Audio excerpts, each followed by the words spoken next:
Well, thank you, Mr. Chairman. And first, I want to thank all of our panelists for your service to our country, both if you served in the military, but also all the work that you did to help get people out of Afghanistan and get them to safety. And Sergeant Vargas Andrews, I know you deployed from Pendleton. I represent the San Diego area, and I want to say a special thank you to you for your service and your sacrifice. You've made our country very proud. We've talked a lot about the criticisms of how the evacuation happened, and I share many of them. In fact, I was one of the original members of the Honoring Our Promises working group that my colleague, Mr. Crow, co-led on a bipartisan basis, and my office worked with many of your groups to help get hundreds of Afghans out of Afghanistan, and we're still working to help get folks through the SIV process. But I think a lot of the criticism that we've heard should actually be leveled at this body, at this committee, because it's our job to oversee the State Department. And over the years, we've systematically underfunded and underappreciated their work to the point where when we had to do this NEO, the State Department didn't have the capacity it needed to do the mission we were asking of it. And I would welcome working with my colleagues on both sides of the aisle to figure out how we boost State Department funding and capacity and oversight to make sure that the State Department has the capacity it needs in the future, not only for a scenario like this, but because we know that diplomacy helps prevent and minimize conflict, and we could prevent more situations like this. Now, Specialist Gunderson, you said in your testimony that you were born 1 year before September 11th. I'm not quite as young as you, but I am the youngest person on this dais, and I was in middle school when September 11th happened. And we've talked a lot about the failure of oversight and the abdication of responsibilities. And I want to talk about the abdication of responsibility of this body, because Congress did not take a single vote on the war in Afghanistan since you were 1 year old and I was 11 years old. That's 21 years that Congress allowed this war to continue without ever doing our job in oversight to make sure that what we were doing was actually making sense. And our generation has been told over and over our entire lives that we're making gains, that we just needed a little more time, a little more resources, that we were turning a corner. Now, San Diego is one of the largest military communities in the country, and we are a large Afghan community, refugee community as well. So I take this very personally, because we lost more than 2,300 service members and tens of thousands of Afghans over the 20 years, and countless more from the trauma they experienced there, and my colleague, Mr. Green, talked about that so eloquently.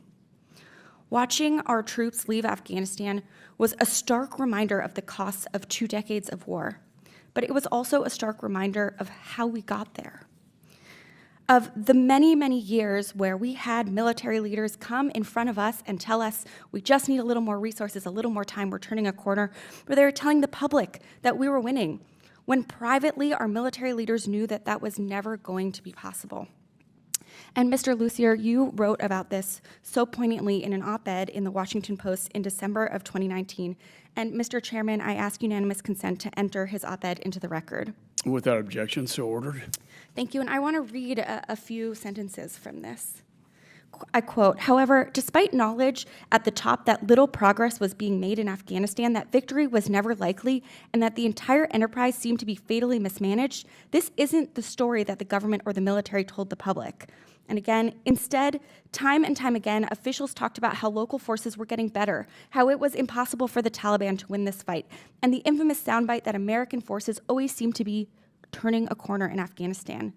And my last quote from this: "The inability of top officials to tell the truth made it harder for me to come home from war." Now, Mr. Lucier, following on the ranking member's question, do you think the outcome would have been different if we had stayed 2, 5, 10 more years? And I know we talked about the mental health consequences of this retrograde on service members, and I feel that personally, I do. But can you speak to the mental health implications of fighting an unwinnable war and how you would have felt as a veteran if we kept sending young people to experience those horrifying things while knowing that we couldn't win? Yes, ma'am, thank you. It's a difficult question. I spoke out in favor of bringing that war to an end because of exactly my experiences. It was difficult to continue to watch the news and in a small byline somewhere, because Afghanistan was not at the time making a lot of headlines, but you would see a KIA notice from somewhere over there, and then texting your friends, oh, do we know who it is yet? And is it someone I know? It was an odd way to experience the war that I left in, of May of 2012, for it to continue to visit my life on the news as I was trying to move on and go to school.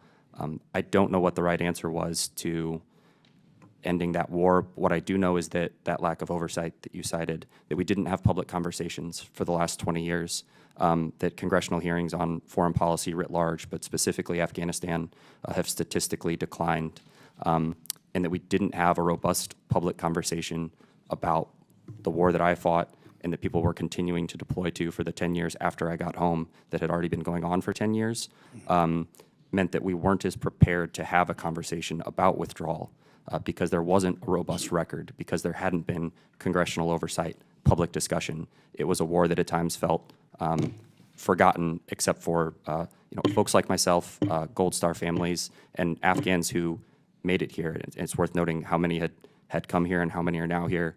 70,000 Afghan troops, military Generally, members. Yes, time sir. has expired.